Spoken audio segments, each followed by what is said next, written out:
솔로몬의 아가서 2장 8절서부터 15절까지 우리가 8절서부터 13절까지는 1차적으로 교리적으로 교회의 휴고에 해당된다라고 말씀을 드렸고요. 그래서 우리가 14절, 15절까지 살펴보았습니다. 솔로몬의 노래라고 하는 책은 아시다시피 성경에서 거의 다루지를 않습니다. 왜냐하면은 이 신비한 내용들과 또 상징적인 비유들과 이런 것들이 많이 들어있다 보니까 함부로 해석하기가 어려워서 손을 대지 않고 일반적으로 공부하는 가장 손쉬운 또는 일반적으로 우리가 쉽게 접근할 수 있는 방법은 주님과 주님의 몸된 교회와의 관계 또는 더 압축하면 주님과 그리스도인 한 성도와의 친밀한 교제 가운데에서 어떻게 주님을 알아가고 배워가고 성장해가고 그래서 결국은 완전하게 되어 가는지 완성되어 가는지 그 영적 성장 주님을 알아가는 과정에 맞추어서 우리에게 영적으로 적용하면 뭐 이루 말할 수 없는 풍성한 은혜를 우리가 누리고 많은 교훈이 되기도 합니다. 문제는 그와 같은 그 적용이 때로는 너무 추상적이고 너무 주관적이고 그래서 어떻게 보면 정말 이 너무 뭐랄까 자기 주관에 맞춰서 갖다가 이렇게 적용하는 경우가 있어요. 아름다운 주님과의 사랑과 주님과의 관계, 주님과의 영적 관계에서의 성장 이것이 참 우리에게는 심히 유익하지만 때로는 지나치게 거기에만 초점을 맞추게 되면 이 아가서가 우리에게 의도하는 바를 다 얻을 수는 없습니다. 그래서 저희가 아가서에 대해서 뭐 솔로몬의 이 노래 중에 노래라고 하는 뭐 워치만의 유명한 책도 있고 그 이외에 뭐 우리나라 목사님들도 그렇고 강해를 해놓은 분들이 꽤 많습니다. 대부분이 다 영적으로 그와 같은 강해를 하죠. 그래서 저희는 이번에 가능하면 1차적으로는 교리적인 관점에서 조금 더 접근해보고 필요한 경우에는 우리도 영적으로 교훈을 취하자 이렇게 해서 지난번에는 8절서부터 13절까지는 어떻게 해서 이것이 교리적으로 교회의 휴고에 해당되는지 그리고 교회의 시점, 휴거 시점에 대해서도 성경적으로 겨울이 지났다는 얘기 또 포도나무가 향기를 풍기는 열매 맺는 시기 이와 같은 것들을 통해서 유대인의 절기 가운데 오순절에 해당될 것을 우리가 한번 살펴보았었죠. 자, 그래서 오늘은 16절, 17절 보겠습니다. 나의 사랑하는 이는 내 것이며 나는 그분의 것이라. 그분은 백합 가운데서 양떼를 먹이시는도다. 나의 사랑하는 이여 날이 새고 그림자들이 달아나기 전까지는 돌이키시며 또 당신은 베데르 산들 위의 노루나 젊은 사슴같이 되시옵소서. 시는 참 아름다운데 우리가 참 쉽게 해석하기 어렵죠. 자, 나의 사랑하는 이는 내 것이다 라고 했을 때에는 주님과의 친밀한 교제가 아주 무르익어서 정말 주님이 완전히 자기의 소유가 된 것 같은 어떤 의미에서는 주님과 굉장히 밀접한 영적 좋은 관계인 것 같으면서도 한 단계 조금 더 우리가 다른 각도에서 보자면 여전히 주님이 주인이 되신 것이라기보다는 자기가 주인이 되어 있는 모습으로 나타나 있죠. 그래서 난 나의 사랑하는 이는 내 것이다 라고 했을 때 나 중심적인 그렇다고 해서 상태가 나쁜 건 아니죠. 왜? 주님과의 관계에서의 사랑의 고백이었으니까. 나중에 6장 3절로 가시게 되면 이 여인의 신앙은 계속해서 주님과의 체험을 통해서 점점 성장해 가게 되고 결국은 6장 3절에 가면은 훨씬 더 놀라운 신앙 고백을 하게 됩니다. 나는 나의 사랑하는 이의 것이요. 나의 사랑하는 이는 내 것이라고 하는 것과 나는 나의 사랑하는 이의 것이요 라고 하는 차이점은 굉장한 영적인 성장을 의미하죠. 주인공이 이제 내가 아니라는 것이죠. 내가 사는 것이 아니고 그리스도께서 내 안에 사신다는 것을 체득한 것이죠. 나의 사랑하는 이는 내 것이라. 그러나 여전히 나가 어느 정도 자리 잡고 있습니다. 말씀드린 것처럼 야곱이라고 하는 아담의 후손임을 상징하고 있는 그 이름 찬탈자, 남의 것을 빼앗는 자라고 하는 야곱이라고 하는 이름을 가진 자가 하나님과의 1대1의 만남을 통해서 하나님께서 그의 이 환도뼈죠, 이 고관절이라고 요즘 얘기하는 거기를 부서뜨리고 결국은 하나님 앞에서 그는 이스라엘이라고 하는 하나님의 왕자라고 하는 이름을 얻게 됐습니다. 그래서 그는 이제 한 단계 영적으로 성숙했지만 그러나 육신을 의지할 수 없는, 즉 육신적으로는 다리를 절 수밖에 없는 상황에 처하게 됐습니다. 그래서 우리는 참으로 영적인 터닝 포인트, 주님을 만나서 이제 내가 아니고 그리스도, 육신적인 그리스도인이 아니라 영적인 그리스도인이 되었다라고 우리가 많은 설교도 듣고 정말 수없이 많은 사람들이 이 설교를 통해서 자신을 바라보고 자아를 처리하는 체험과 야곱의 그 이스라엘로 이름이 바뀌는 것들을 우리가 자주 얘기를 하죠. 정말 놀라운 순간입니다. 그러긴 하나 말씀드린 것처럼 하나님께서 이스라엘이라고 하는 이름을 주셨지만 그러나 그가 계속해서 이스라엘이라는 이름에 걸맞는 삶을 살았는가? 그러나 실제로 보면 그 이후에 창세기의 기록에서 하나님께서는 자신이 이스라엘이라고 이름을 주셨지만 이스라엘을 이스라엘로 부른 적은 23번에 불과한 반면에 야곱이라고 이름할 때에는 45번에 걸쳐서 부르셨다는 것이에요.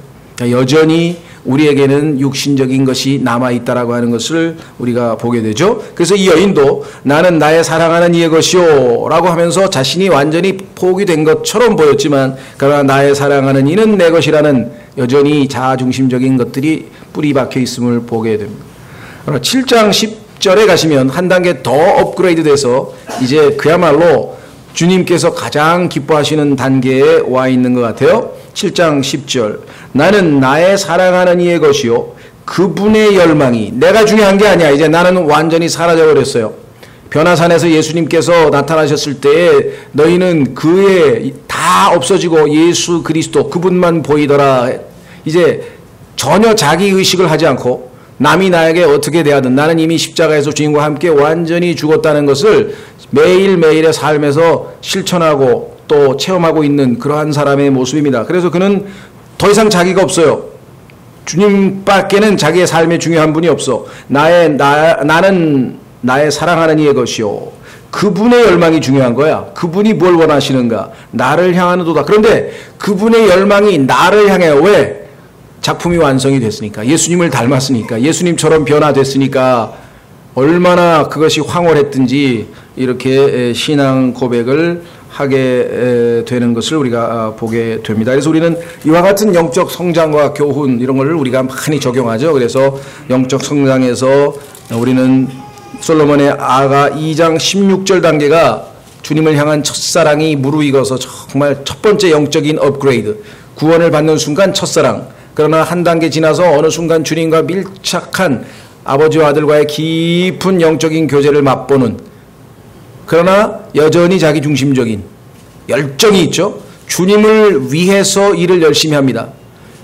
주님을 위해서 일하는 것도 얼마나 아주 아름다운 일인지 몰라요. 그러나 여전히 자기중심적이죠. 주님처럼 일하는 것, 주님이 나를 대신해서 내 안에서 역사하시는 것, 이것이 더 아름답죠. 그래서 우리는 2장 16절에서 지금 그래도 주님과의 깊은 영적인 교제 가운데 있는 그 여인을 보게 되죠. 문제는 그분은 백합 가운데서 양떼를 먹이시는도다. 자, 문제가 지금 여기서 양떼를이라고 하는 표현이 여러분 보시면 이탈릭체로 써 있죠. 이탈릭체로 써 있다는 얘기는 본문에는 없는 얘기예요. 원래 없는데 말을 만들려고 하니까, 예를 들면 그분은 백합 가운데서 먹이시는도다 이렇게 돼 있단 말이죠. 그럼 도대체 누구를 먹이는가? 이게 목적어가 없잖아요. 그래서 양떼를 먹인다라고 해서 지금 이제 집어넣었어요. 그리고 그 feed라고 하는 말은 먹인다는 뜻도 있어요. 자동사로 먹는다는 뜻도 있고 내가 먹는다는 뜻도 있고 먹인다는 뜻도 있어요. 그러니까 여기서는 주님께서 양떼를 먹인다고 보는 것이 더 낫겠다, 이렇게 지금 번역자가 생각을 하신 것 같아요. 이렇게 번역한 것도 있고, 또 그분은 백합 가운데서 먹으시는도다, 잡수시는도다 이렇게 해서 예수님이 먹는 것처럼 되어 있는 성경도 있습니다. 왜냐하면 영어 성경은 두 가지를 다 열어놨기 때문에 그래요. 자, 한번 확인해 보겠습니다. 4장 5절 4장 5절에 보시면 신랑이 신부를 칭찬하는데 내 두 젖가슴은 백합 가운데서 먹는 쌍둥이 노루새끼 두 마리 같구나. 그런데 여기서 백합 가운데에서 먹는이라 그랬죠. 그러니까 이 단어가 먹이는이 아니라 먹는이라고 하는 자동사로 쓰이는 경우가 4장 5절에 한번 나와요. 그렇죠. 반면에 1장 7절로 가면 내 혼이 사랑하는 이여 당신이 한낮에 당신의 양떼를 먹이며 쉬게 하는 것을 내게 알려주소서. 여기 보면 양떼를 먹이며 라고 했죠. 예, 거기 보면은 먹인다고 번역을 했다 이 말이죠. 그러니까 지금 2장 17절에 나와 있는 이 영어의 feed라고 하는 이 단어가 먹인다고 번역을 할 것이냐 먹는다고 번역을 할 것이냐. 그런데 우리가 상식적으로 봤을 때 주님께서 먹는다? 주님께서 뭐 인간으로 이 땅에 오셨을 때는 잡수시기도 하셨겠죠. 또 주님께서 내 일은 하나님께서 나에게 주신 일은 하면서 내 양식이죠. 하나님께서 내게 주신 양식은 내가 하나님의 일을 끝마치는 거다. 이렇게 얘기를 하셨단 말이죠. 그렇다면 뭐 육신적으로 뭐 잡수시는 얘기를 하는 것 같지는 않고 뭔가 영적인 의미가 이 속에 들어있긴 하는 것 같은데 과연 이게 먹는 거냐 먹이시는 거냐. 자, 하나님께서 때로는 이와 같이 애매모호하게 놔두는 경우가 있어요. 이거를 억지로 해석을 하려고 그러지만 근데 우리말로 번역하다 보니까 양떼를이란 말을 집어넣어서 먹이는 것이 일관성이 있겠다. 왜 1장 7절에 이미 한 번이 나왔으니까. 무슨 말이 이해가 되셨죠? 그러나 먹는이라고 번역한 성경이 있다고 해서 잘못된 번역이라고 또 볼 수도 없다는 거죠. 무슨 말인지 이해가 되셨죠? 그래서 하나님께서 의도적으로 하이드라고 하는 말도 마찬가지예요. 숨는 거냐 숨기는 거냐. 마태복음 보면은 숨었다가가 맞냐 숨겼다가 맞느냐. 딱 가가지고 딱 보니까 보물이 있어. 그래서 그 보물을 탁 보고 가서 그 보물을 숨겨두었다가 와서 샀느냐. 그래서 성경에 보면은 하나님께서는 이스라엘 백성들이 죄를 져서 교제를 일시적으로 단절하기 위해서 그들로부터 얼굴을 숨기셨다. 하나님이 이스라엘로부터 숨어버리셨다는 말이 성경에 자주 나오거든요. 그럼 그 성경을 성경으로 비교해서 해석을 하면은 그때 이스라엘이라고 하는 보물이 이 세상에 있구나. 그래서 예수님께서 가셨다가 나중에 숨어 계시다가 이스라엘이 회개할 때 다시 와서 그 보물을 사신 것으로 해석이 가능하기 때문에 역시 이게 숨긴 거냐 숨은 거냐. 무슨 말이가 되셨죠? 그래서 성경에는 우리말로는 선택을 할 수밖에 없어요. 근데 우리말에서는 전부 다 숨긴다, 그 다음에 먹인다 해서 예수님이 목적어가 있는 타동사로 일단 해석을 했지만 성경에는 또 다른 해석이 가능하다라고 하는 것을 이해하시면 좋겠고요. 하나님은 우리에게 그와 같은 양쪽, dual application이라고 하는데 이중적 적용이 가능하도록 오픈시켜 놓은 것을 우리가 억지로 하나만 맞고 하나는 틀렸다 이렇게 주장할 필요는 없다는. 지금 성경의 용례를 봐도 1장 7절에서는 먹이는으로 해석이 되어 있고 4장 5절에서는 먹는으로 되어 있잖아요. 그러니까 두 가지가 다 가능하다 이 말이죠. 자, 먹는이라고 하면은 양떼들 사이에서 먹으니까 2장 2절에서 주님의 몸된 교회를 가시나무 가운데 있는 백합 같다고 예수님이 칭찬하셨으니까 백합들 사이에서 즉 우리 주님의 사랑하는 지체들이 모여있는 이 가운데에서 주님께서 풍성하게 만족을 누리신다 이렇게 해석이 가능하겠죠. 반면에 양떼를 먹이신다는 얘기는 주님께서 우리들을 영적으로 먹이시기 위해서 주의 말씀으로 먹이신다 이것도 해석이 가능하겠죠. 두 가지를 다 염두에 두시면 좋겠습니다. 그래서 어려운 구절들은 성경에 보니까 베드로전서에도 베드로후서인가요? 억지로 풀려고 하다가 멸망하면 안 돼요. 그러니까 모르면 모르는 대로 두 가지 가능성이 있고 이렇다 정도를 알아야지 답을 하나로 고정시킬 수는 없습니다. 17절 나의 사랑하는 이여 날이 새고 그림자들이 달아나기 전까지는 돌이키시며. 자, 날이 샌다고 하는 표현은 성경에서 아침이 된다는 표현인데 자주 예수 그리스도의 재림으로 묘사되어 있습니다. 그래서 성경에 보면 예수 그리스도의 재림은 새벽 6시 태양이 떠오르는 것.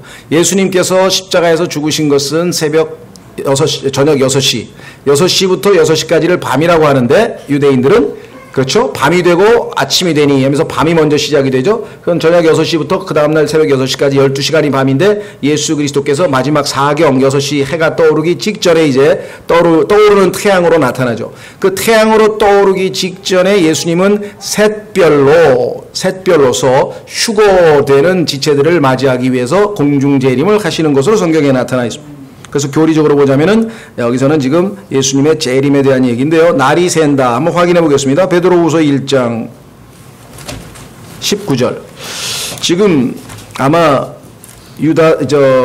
솔로몬의 아가서를 공부해 보신 분들이나 나중에 이 인터넷으로 또는 뭐 CD로 이 강의를 들으실 분 중에는 아마 솔로몬의 노래에서 교리적인 해석을 우리가 끄집어내는 것은 아마 상당히 처음 듣는 이야기일 겁니다. 왜냐하면 전부 다 영적인 적용만 주로 하거든요. 저는 영적인 적용을 안 하겠다는 얘기가 아니고 그것이 우리에게 가장 직접적이고 중요하지만, 그러나 성경은 1차적으로 교리를 위해서 쓰셨다고 하나님이 말씀하셨기 때문에 우리가 1차적으로 교리적인 것을 먼저 살펴본다. 베드로후서 1장 19절. 또한 우리에게는 더 확실한 대언의 말씀이 있으니 날이 새어 샛별이 너희 마음속에 떠오를 때까지. 날이 샌다라고 하는 표현이 여기 나와 있죠. 예, 자, 날이 샌다. 그 다음에 또 그림자들이란 표현이 나옵니다. 그림자. 날이 새고 그림자들이, 그렇죠? 날이 새고 그림자들이 달아나기 전까지는 돌이키시며. 자, 여러분들 성경에 사망의 그림자가 들이운다라고 하는 것 시편 23편에서 생각나시나요? 예. 나중에 이 사망의 그림자는 대환란 때의 여러 가지 특징 중에 하나죠. 그래서 이 말씀하고 있는 것은 예수 그리스도께서 재림 직전에, 그때까지는 어떻게 됐습니까? 또 당신은 베데르 산들 위에 노루나 젊은 사슴같이 되시옵소서. 자, 그러니까 베데르 산들 위에 노루나 젊은 사슴같이 된다는 얘기는 지난번 2장 9절에서 봤을 때 예수 그리스도의 휴거열을 나타낸 것으로 봤잖아요. 나의 사랑하는 이는 노루나 젊은 사슴 같으시니라고 했죠. 그러니까 아주 가볍게 산을 넘어 언덕을 넘어 달려오시는 우리 신랑의 모습인데요. 자, 성경에 보면 예수 그리스도의 재림 때의 모습은 항상 산과 연관이 되어 있습니다. 왜냐? 성경에 보니까 저 높은 하늘에 시온산이 있어요. 그렇죠? 셋째 하늘에 산이 있죠. 그래서 산을 넘어온다고 하는 것은 전부 다 그 셋째 하늘에서 지상으로 내려오는 것을 상징할 때 쓰는 표현입니다. 자, 예를 들면 4장으로 한번 가보세요. 4장 8절에 가시면 4장 8절에 보면은 거기 산의 이름이 여러 개가 나옵니다. 4장 8절. 내 정혼자야 레바논에서부터 나와 함께 가고, 레바논 산이죠. 레바논에서부터 나와 함께 가자. 아마나의 꼭대기에서, 역시 산입니다. 스닐과 산입니다. 헤르몬의 꼭대기에서 산을 의미합니다. 사자의 굴들과 표범의 산들에서 바라보아라.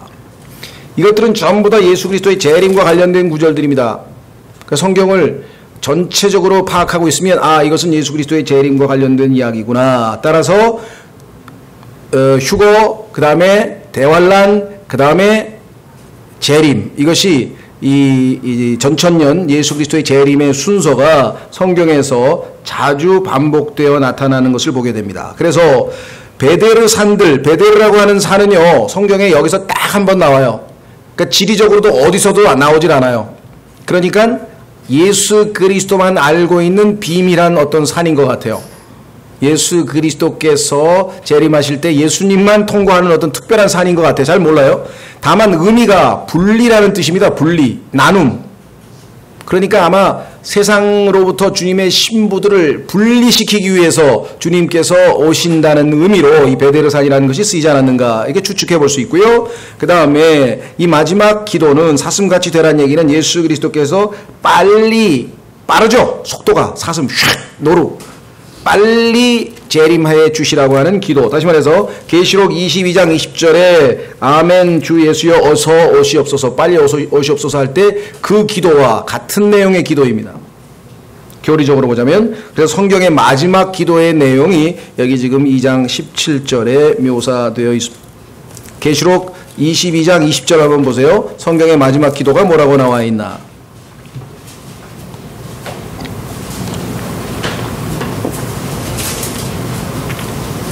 계시록 22장 20절. 이것들을 증언하시는 분께서 이르시되 내가 반드시 속히 오리라 하시는도다. 아멘 주 예수님이여 과연 그와 같이 오시옵소서. 자, 여기서 우리가 오해하고 있는 것은 속히 온다고 하는 말을 우리가 예수님께서 속히 오신다 그랬는데 2000년 지나도 안 오시면 속히 온다는 게 말이 되냐? 여기서 quickly라고 하는 것은 그 오는 속도가 빠르다는 뜻이지 금방 온다는 뜻이 아니에요. 번역을 속히 하니까 우리 생각에는 가만히 있어봐. 지금 예수님이 오신다고 했는데 2000년도 안 지났는데 그랬더니 어떤 사람이 성경엔 1000년이 하루 갔다 이틀밖에 안 지났으니까 아직 속히가 뭐 괜찮지 이렇게 해석하시는 분도 있는지 모르겠지만 여기서 얘기하는 속히는 quickly예요. soon이 아니야. soon. 빨리 온다. 곧 온다니. 내일, 모레, 곧 온다는 뜻이 아니라 오실 때 그 속도가 빠르다 말이에요. 번개같이 quickly라 그랬잖아요. 성경에 눈 깜짝할 사이에 예수님이 오신다 그랬잖아요. 무슨 말이 이해가 되시겠어요? 자, 그래서 우리는 이제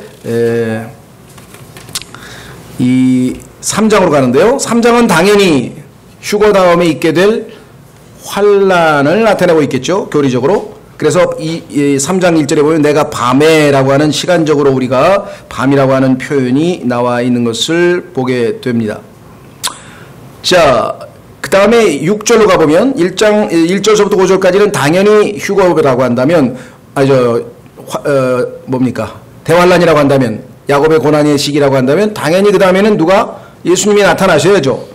자, 재림 나옵니다. 6절. 모략과 유향과 상의 모든 향가루로 향내를 풍기며 연기둥들 같이 광야에서 나오시는 이분이 누구시냐?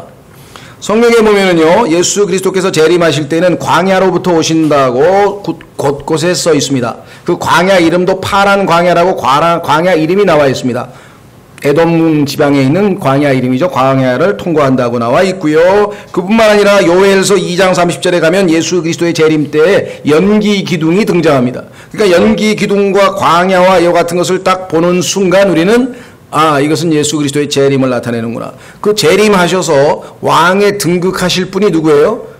다윗의 아드님이신 예수 그리스도. 따라서 7절에는 솔로몬이 등장할 수밖에 없겠죠. 다윗의 아들이 나와야 될 거 아니에요. 상징적으로 그분의 침상을 보라. 그것은 솔로몬의 침상이로라. 이스라엘의 용사들 중에서 60명의 용사들이 그것의 주변을 둘러쌌는데 그들은 모두 칼을 차고 전쟁에 능숙한 자들이라.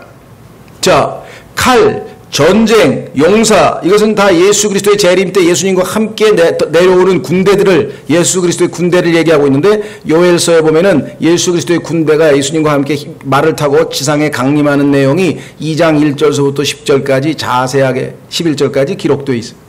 그래서 이 모든 것으로 봤을 때 우리는 예수 그리스도의 재림에서 왕이 등극하시는구나. 그렇게 되면 이스라엘은 완전히 주님 품으로 회개하고 돌아오겠죠. 11절에 이스라엘의 회복이 나와 있어.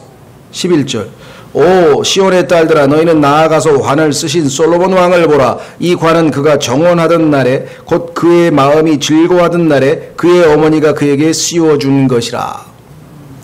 이 땅에 재림하시는 예수님께서 하시는 것은 어린 양의 혼인잔치를 할 거 아니에요. 여기 정원하는 날에 예수 그리스도의 혼인식은 하늘에서 셋째 하늘에 있었고요. 이 땅에 내려오셔서는 이제 혼인잔치가 있게 될 터인데요. 환란과 앞뒤에 걸쳐서 혼인이라고 하는 것이 성경에 나와 있다. 성경은 정확하게 예수 그리스도의 전천년 재림의 순서에 맞추어서 기록되어 있다는 것을 아가서 2장 3장을 통해서도 우리가 확인을 하게 됩니다. 하나님 얼마나 정확하신 분인가. 실제적으로 성경에 보면 구약성경 역대하로부터 시작해서 시편에 이르기까지 예수 그리스도의 재림의 과정이 아주 이 전천년 재림의 순서대로 차근차근 기록되어 있어요. 놀라운 사실은 성경에 보면 히브리어 성경, 즉 구약 성경이 히브리어 성경인데 히브리어 성경은 역대하로 끝납니다.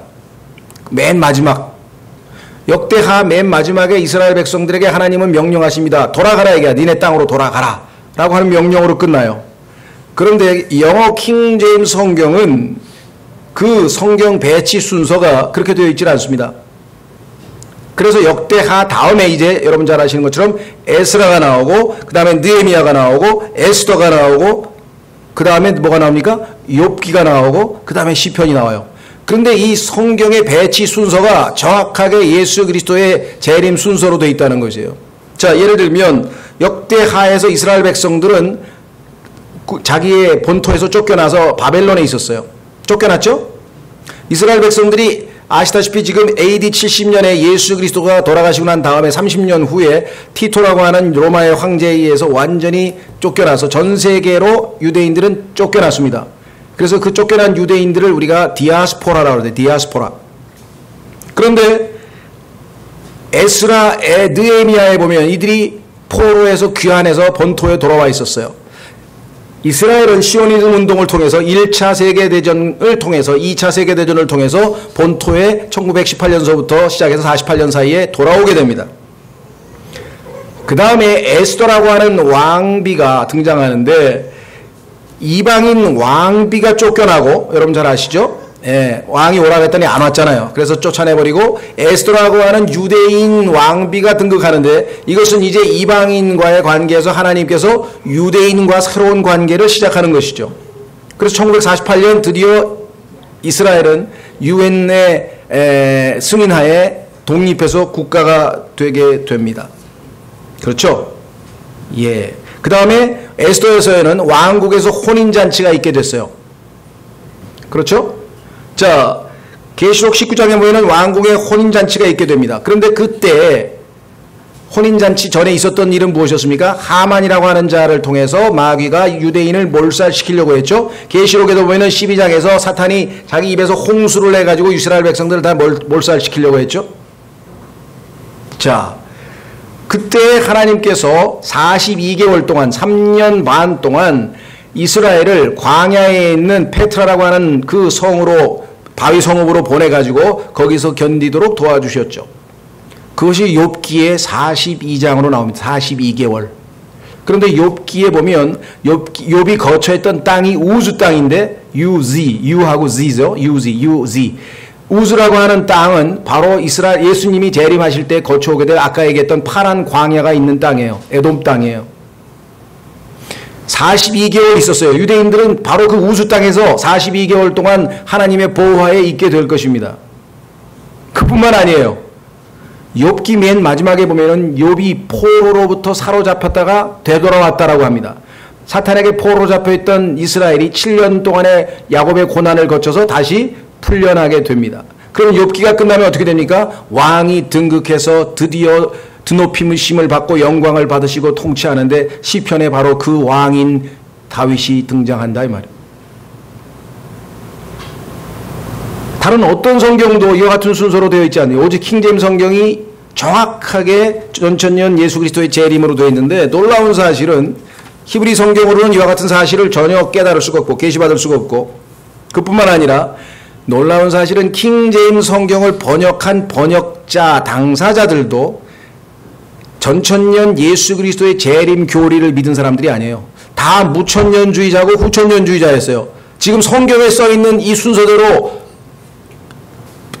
본인들이 성경을 번역해서 이 순서를 정해 넣었다고 하는 것은 하나님의 섭리적인 개입이 없이는 도저히 있을 수가 없는, 왜냐하면 자기들이 믿는 신학 교리에 맞춰서 성경 배열도 안 했단 말이죠. 시키는 대로 하나님이 정하신 대로 배열을 하고 보니까 하나님께서 핵심적으로, 그래서 킹제임 성경을 가지고 있고 전천년 예수 그리스도의 재림을 믿는 것이 성경대로 믿는 교회의 가장 두드러진 특징이에요. 교회사에서 보면 이 두 가지는 흔들림 없이 확고해야 된다. 자, 그래서 우리는 아주 오늘 교리적으로 어마어마하게 풍성한 내용, 특히 전천년 예수 그리스도의 재림과 관련지어서 2장 3장에 걸쳐서 하나님께서 기록을 배치 순서가 되어 있다라고 하는 것을 좀 참조로 해 주셨으면 좋을 것 같습니다. 우리가 야가서를 배울 때는 이와 같은 교리적인 얘기를 거의 다 피해가기 때문에, 손을 대지 않기 때문에 좀 설명을 드렸고요. 자, 그렇다면 영적으로는 우리가 어떻게 이것들을 적용해 볼 것이냐. 자, 한번 보겠습니다. 2장에 보니까 8절에 나의 사랑하는 이의 목소리로다. 주님께서 지금 부르는 소리가 들렸습니다. 2장 7절까지 보면은 주님과 이 여인은 너무나 밀접한 사랑의 관계에 있어서 만족해하고 있어요. 그런데 안주하고 있었어요. 너무나 주님 깨우지 말고 주님 품에 안겨서, 주님이 그녀의 품에 안겨서 정말 미로를 즐기고 있는 순간인데 주님께서 갑자기 목소리가 들리는데 어떤 목소리가 들리는가? 자, 10절. 나의 사랑하는 이께서 내게 말씀하여 이르시되 나의 사랑 나의 어여쁜 자야 일어나서 떠나가자. 우리의 신앙이 주님과의 밀접한 교제 자체가 목적이라기보다는 그 교제를 통해서 주님을 배우고 그 다음에 한 단계 더 주님을 따르는 삶이 되어야 되는데 우리는 주님과의 관계에 만족스러우니까 거기에 안주해 버리려고 하는 그러한 우리의 자세가 늘 마음에 있겠죠. 자, 그러나 주님은 보라 겨울이 지나고 비가 그치고 사라졌도다. 너에게 나에게 있었던 여러 가지 고통스럽고 어려웠던 시련의 기간이 다 지나지 않았느냐. 이제 마치 엘리야가 많은 시련과 고통 가운데 좌절해 있었을 때 하나님께서 그에게 까마귀를 시켜서 영적으로 다 소생시킨 다음에 은밀한 음성으로 그에게 다시 부르시죠. 너의 갈 길을 가라. 그런 것처럼 이제 이 여인에게도 함께 십자가를 지고 나를 따르라고 하는 주의 음성이 들려왔는데 이 여인은 주님과 계속 머무르고 싶은 것이에요. 주님과의 교제가 좋다. 교회 가니까 너무 말씀이 좋더라. 교제도 좋더라. 너무너무 좋더라. 그래 밤낮 자기들끼리 모여가지고 또 교제하고 또 교제하고 또 교제하고 밤새고 성경 공부하고 찬송하고 기도하고. 그러면 그 밖에 있는 사람들은 어떻게 되냐. 그 밖에 있는 사람들은 언제 복음을 듣고 언제 말씀에 공급을 받고 언제 영적으로 성장할 기회를 얻냐 이 말. 무슨 말인지 아시겠어요? 그래서 주님께서는 충분히 쉬었으니까 에베소서로 치면 sit, walk, stand. 충분히 주님과 교제를 통해서 힘을 얻고 이제 양식을 얻고 그런 준비가 됐으니 이제는 나와 함께 walk in the spirit 영 안에서 걷자 함께 주님을 섬기러 나아가자라고 했는데 준비가 다 되지 않았느냐 이게. 겨울도 지났고 비도 그치고 사라졌도다. 땅에는 꽃들이 나타나고 새들이 노래하는 때가 이르러 맷부들기 소리가 우리 땅에 들리는구나. 무화과 나무는 푸른 무화과를 내며 연한 포도가 달린 포도나무는 좋은 향기를 풍기는구나. 나의 사랑 나의 어여쁜 자야 일어나서 떠나가자. 함께 열매를 맺으러 함께 섬기러 함께 사람들을 섬기기 위해서 가자. 그랬더니 여인이 뭐라고 얘기했습니까? 17절 나의 사랑하는 이여 날이 새고 그림자들이 달아나기 전까지 좀 더 기다리자 이거예요. 좀 더 기다리자. 머뭇거리고 있어요. 그렇죠? 우리도 그렇죠? 신앙생활이 너무너무 이렇게 행복할 수가 이렇게 좋을 수가 막 이런 분들이 있어요. 근데 거기서 멈추면 되는 게 아니에요. 거기서 충전받은 데에서 다시 십자가를 지고 주님을 따라가야 되는데 따라간다는 것이 머뭇거리죠. 왜? 주님과의 그 행복한 그 시간이 더 길어졌으면 좋겠다는 거예요. 뭐 여러분 잘 아시는 제시 펜 루이스를 포함해가지고 영적으로 한 걸음 한 걸음 주님을 따라갔던 그 영적인 경험이 많은 사람들의 글들을 보면 다 이와 같은 순서가 있었던 것을 보게 되죠. 너무 주님이 좋아서 싫습니다. 여기 있겠습니다.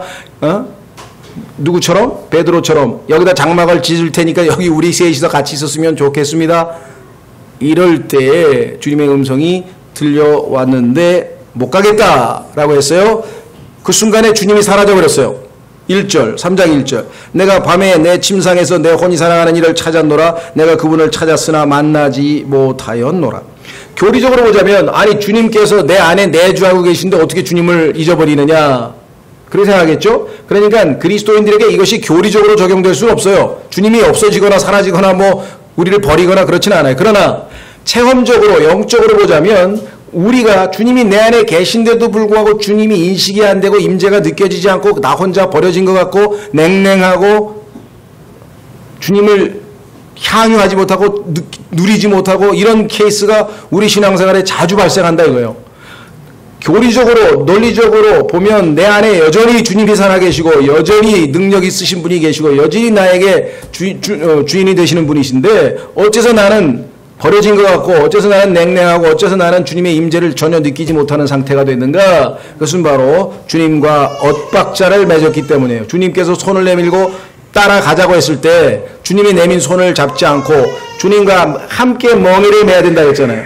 멍에라고 하는 것은 두 짐승이 있으면 그 사이에 십자가의 모양의 그 막대기로 둘이 한 걸음씩 보조를 맞춰서 같이 가야 되는데 한쪽은 지금 안 가겠다 그러는 거예요. 한쪽은 안 가겠다.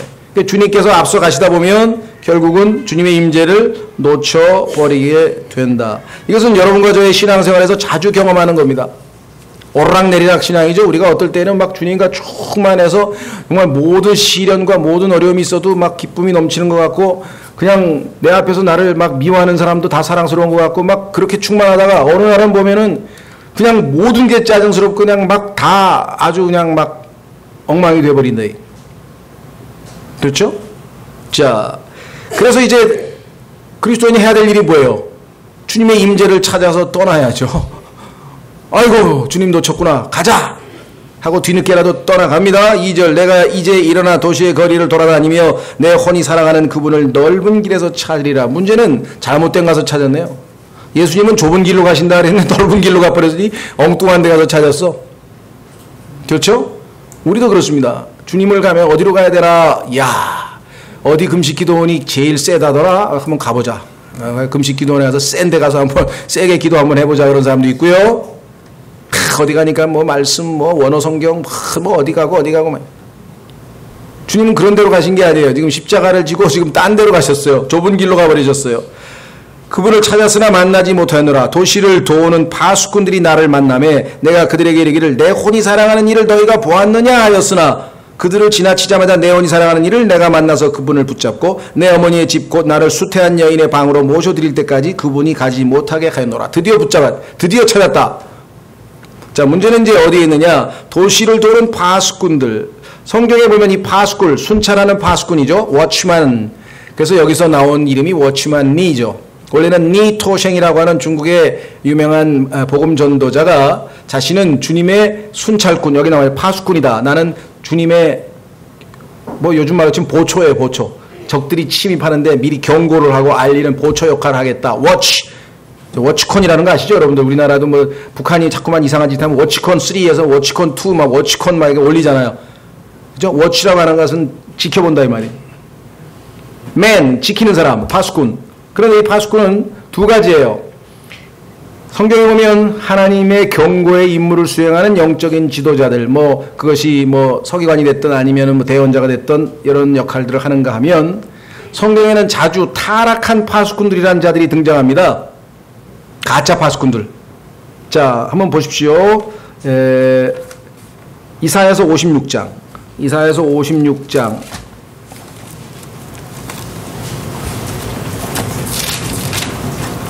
이사야서 56장으로 가보시면 9절부터 보세요. 이스라엘의 무책임한 지도자들의 모습. 들에 있는 너희 모든 짐승들아, 숲에 있는 너희 모든 짐승들아, 참으로 삼키러 올지어다. 그의 파수꾼들은 눈먼 자들이요, 파수꾼들이 눈이 멀었어. 그들은 다 무지한 자들이며 다 말 못하는 개들이므로. 성경에 보면 개도 역시 나쁜 뜻으로 나오네요. 짖지 못하는도다. 그들은 잠자고 눕고 졸기를 좋아하니 참으로 그들은 탐욕이 심하여 결코 만족할 줄 모르는 개들이요 깨닫지 못하는 목자들이라. 그들이 다 자기 길만 바라보고 저마다 자기 구역에서 떠나 자기 이익만 추구하며 말하기를 너희는 오라, 내가 포도주를 가져오리니 우리가 독주로 우리 몸을 가득 채우자. 내일도 이날과 같고 또 더 풍성하리라 하느니라. 전혀 파수꾼의 역할을 감당하지 않은 아주 가짜 타락한 파수꾼들에 대한 얘기가 예레미야에도 나오고 곳곳에서 나옵니다. 반면에 하나님께서 임명한 제대로 된 파수꾼은 에스겔서 3장 17절. 오늘날 하나님의 일꾼들이라고 자처하는 자들이 저까지 포함해서 얼마나 타락한 파수꾼들의 모습을 보이고 있는지 부끄럽습니다. 하나님이 시키시는 제대로 된 파수꾼의 모습은 바로 에스겔서 3장 17절에 하나님께서 이렇게 말씀하시죠. 사람의 아들아, 내가 너를 이스라엘의 집에게 파수꾼으로 세웠으니 그러므로 내 입에서 나오는 말을 듣고 내게서 나오는 경고를 그들에게 줄지니라. 하나님의 입에서 나오는 말, 하나님이 주신 말씀을 선포하는 사람은 하나님의 파수꾼이고, 그거를 안 하고 먹고 마시고 놀고 게으르고 그런 사람들은 개 같은, 제가 한 얘기가 아니고 성경에 써있죠. 개 같은 파수꾼이라고 하나님이 말씀을 하셨네요.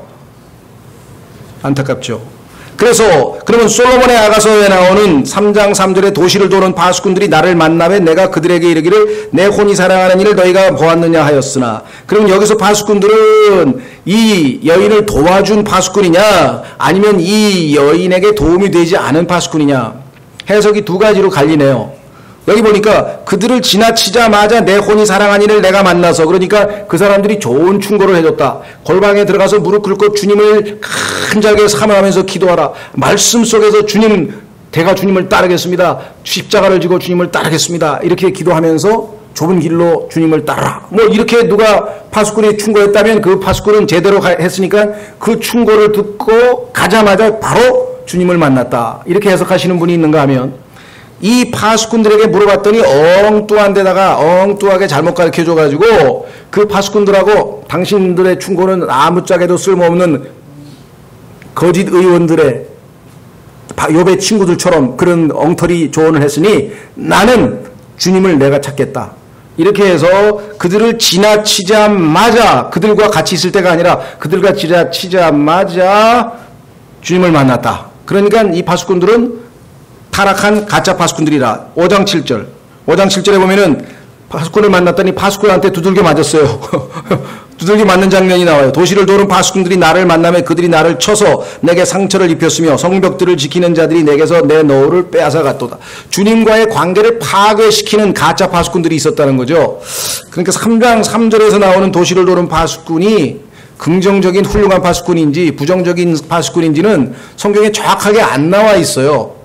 그래서 어떤 분들은 5장 7절과 비교하면서 잘못된 파수꾼이다 이렇게 해석하시는 분이 있고, 여기서는 좋은 충고를 받아들여서 제대로 주님을 금방 만났다 이렇게 긍정적으로 보시는 분이 있어요. 그런데 나중에 뒤에 가니까 엉터리 파수꾼들도 있더라 이렇게 또 해석하시는 분이 있어서, 저도 뭐 그분들보다 제가 뭐 실력이 한참 모자란 사람이 답을 나는 이렇다 이렇게 낼 자격도 없기 때문에 여러분들에게는 두 가지 생각을 한번 하면서 여러분도 깊이 묵상해 보셨으면 좋겠어요. 그래서 결국은 꽉 붙들었습니다. 주님을 더 이상 놓치지 않기 위해서. 그래서 정말 은밀한 자신만의 주님과의 교제할 장소로 모시고 갔다. 오 너희 예루살렘의 딸들아, 내가 노루들과 들의 암사등들을 두고 너희에게 당부하노니 너희는 나의 사랑하는 이가 기뻐하기 전에는 그분을 흔들지도 말고 깨우지도 말지니라. 다시 한번 주님과의 깊은 교제 가운데에서 주님을 되찾은 영적인 성숙의 모습이다. 우리가 이렇게 영적인 적용도 얼마든지 할 수 있고, 여러분들이 아마 체험 가운데에서 제가 보기에는 여기서 만난 도시의 파수꾼들은 긍정적인 사람일 가능성이 좀 있는 것 같아요. 왜냐하면 5장 7절에서는 나를 만나면 그들이 나를 쳐서 때렸다고 부정적으로 설명이 나와 있는데, 여기는 특별한 설명이 없는 것으로 봐서 아마 도움을 받은 영적 지도자들이 아닌지, 이건 제 추측입니다. 그렇게 안 생각하시는, 반대로 생각하시는 분도 있다는 것 염두에 두시고 다음 시간에 계속하겠습니다. 이 시간에 오늘 주신 말씀을 통해서 정말 이 놀라운 교리가 숨겨져 있는, 진리가 숨겨져 있는 말씀을 우리가 배우게 된 것이 감사하고, 이 말씀 속에서 주님과의 생생한 영적인 교제를 통해서 정말 주님을 따르는 삶이 무엇인지를 배우고 점검하는 귀한 복된 시간을 주신 것에 대해서 시간 잠깐 여러분과 제가 감사하는 기도 또 결단하는 기도 하겠습니다.